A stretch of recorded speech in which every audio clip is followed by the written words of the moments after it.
So I'll go ahead and just start speaking.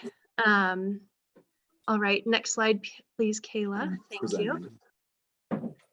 All right, so we both, I work within the Pend Oreille Conservation District, which is in the far northeast Washington, far corner of northeast Washington, right on the border with Canada and Idaho. Within our county and our project area, it is ancestral lands of the Calispell tribe of Indians over 11,000 years ago. Calispell means Camas people in Salish, which was a staple of their diet and is found in this wetland habitat. In the area that we'll be discussing, which is Calispell Lake, Wapato digs still take place. So we continue to strengthen that partnership with the tribe in this region as well. So in this area that we're discussing, it's a historic floodplain and wetland of the Pend Oreille River.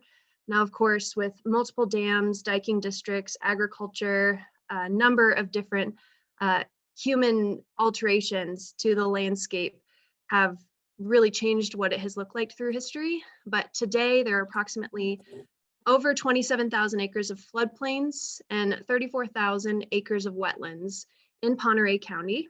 And many of those do intersect with agriculture. So that's another key component that we'll be talking about as well. Next slide. All right, so what we're really focusing on here is the middle lower section of the screen, and that's the Cusick Flats area. So prior to installing the dams along the Pend Oreille River, the channel migration occupied this whole region here. I have anecdotal evidence from the last 100-year event, 100-year flood event, which was in 1948, that the waters covered the entire Cusick Flats region, almost half of my commute home. So if you're looking at this screen, up to the edge of those orange boxes there. So what is now farmland is part of that 100-year floodplain, which is of significance to this project and to the work that we're doing. Next slide.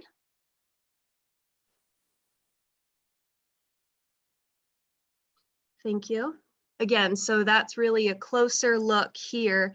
You can really see those orange boxes indicate where the ag lands and floodplains as well as wetlands intersect. So largely what we're farming is historic wetlands and floodplains.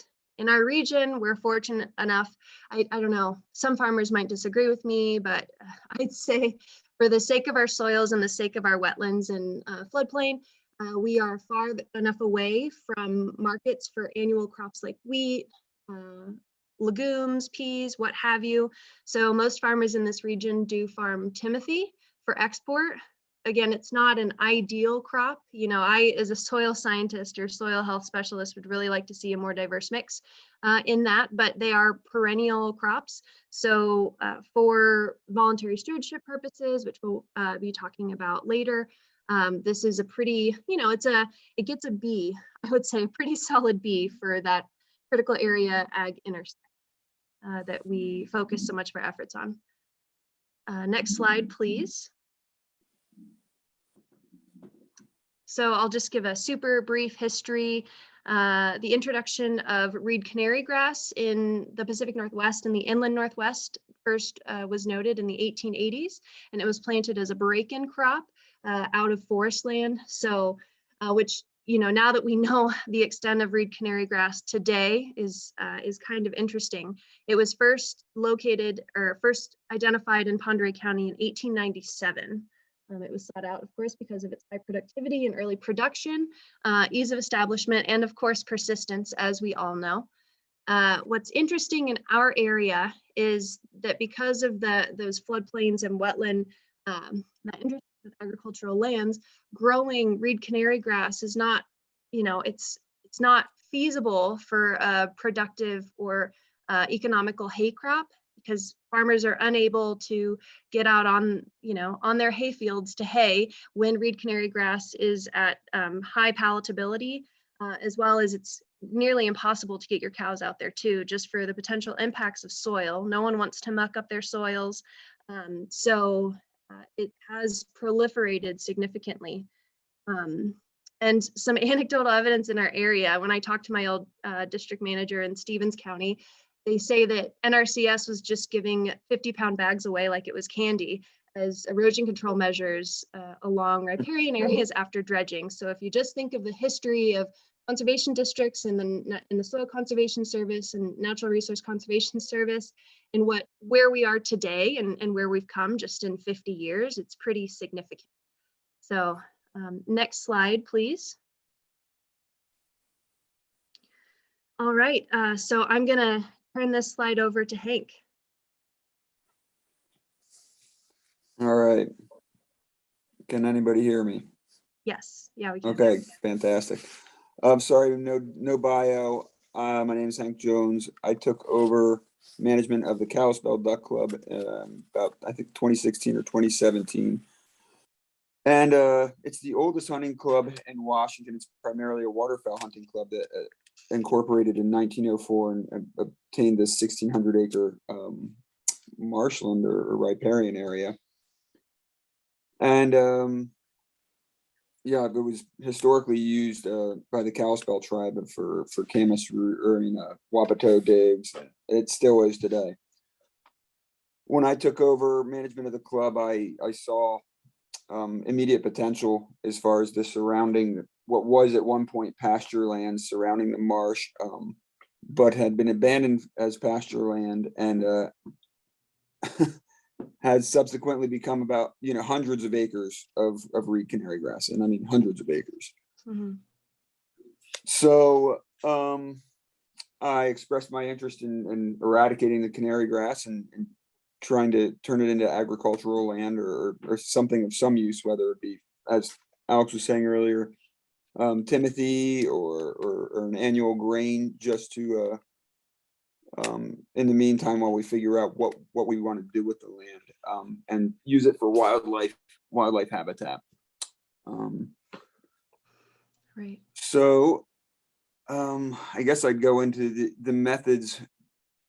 It was a trial and error, a lot of trial and error for me to start. I didn't know exactly what I was doing. So rather than run you through all my failings, I'll just tell you briefly what worked for me.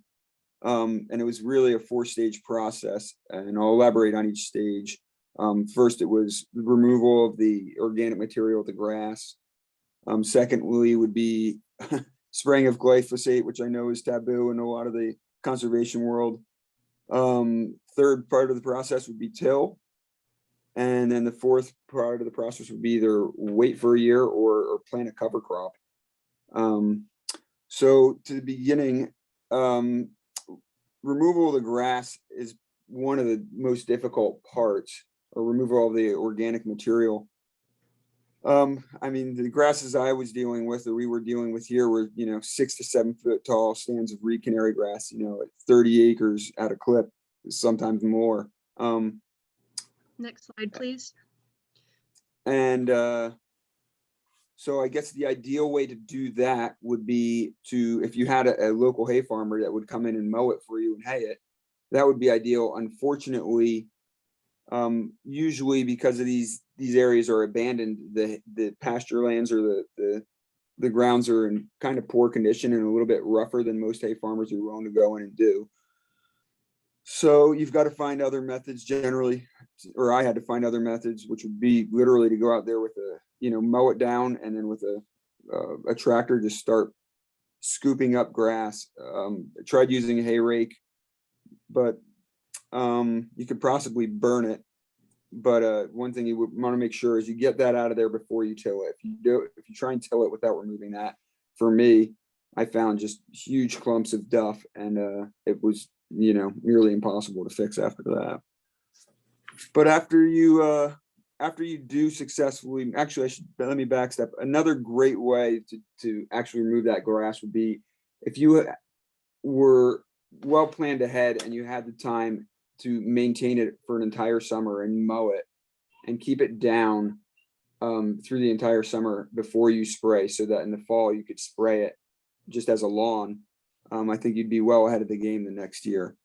Mhm. But the second process would be to spray it with glyphosate and give it a couple of weeks, let that kill off. As we know, reed canary grass, reproduces via rhizomes, and both sexually and asexually, but rhizomes. So if you just till it, you and don't continue after that, you run the risk of creating even a stronger stand of reed canary grass. So spraying, especially when we're dealing with 5 to 10 acre pieces or chunks of reed canary grass, seemed to be the most logical way to do it. After that, you let it sit for 2 weeks as the weeds die. And then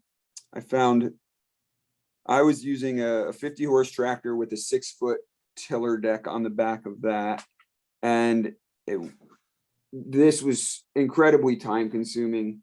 You're running a very slow pace. And I found that basically to do 5 acres, you need to go over each chunk of land 5 times with that tiller to get it to really chop up the roots of the canary grass and get down to the base of it. So that five acres would take you about a 40-hour work week just to till. And then after that, it's a waiting game. You could try and plant a cover crop, but I think it's usually best to wait for a season and let it decompose over the winter before you go to plant. Over here at the duck hunting club, we've been planting mostly wildlife annuals right now: oats, barley. I've done triticale. Again, as Alex said, most of the hay farmers in the area are planting timothy, and it could eventually become a timothy field. But for me, I guess what's important is that reed canary grass is gone, and as long as we have an adaptive and elastic management plan, we can go from there, whether it's, planting sedges along the marsh's edge, other perennials, whether it be timothy or brome or alfalfa, who knows what. Mhm. But yeah, that's about how we did it. Yeah. Thanks, Hank. Hey, I wanted to say, Mhm. as far as funding is concerned, a lot of it was privately funded. And but last year, the volunteer stewardship program that Alex is helping out provided us with a lot of funding to do a huge section, which was incredibly helpful. So as Jen was saying, it's you just have to be persistent and vigilant. It's not a 1-year process. So it's 5 times tilling the first time, but the second time through, maybe you only have to do 3, but it's a 5-year process to really eliminate this stuff. Sorry, Alex. No, you're good. Thanks. Yeah, we're really at the start of this massive project. We're looking at how can we manage this 1,600 acre, essentially, I had a map of like the critical area map that was very busy, but it just shows there's over 1,600 acres of floodplains and wetlands within this area. And, there is absolutely no shade. The sedimentation is like ridiculous.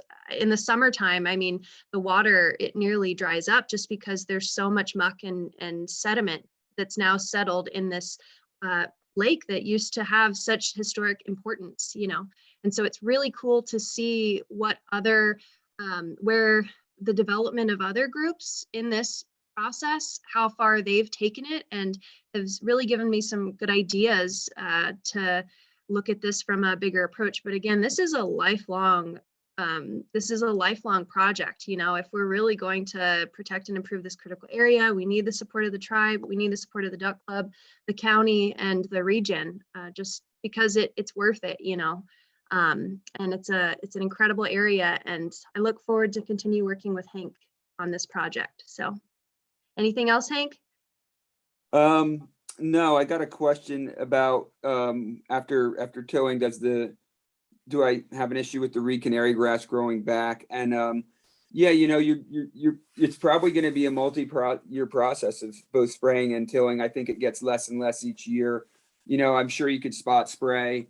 And the more you till, the better it gets. But I think it seems to be about a 5-year process to really eliminate an entire stand from reed canary grass. It's just incredibly resilient and tough stuff.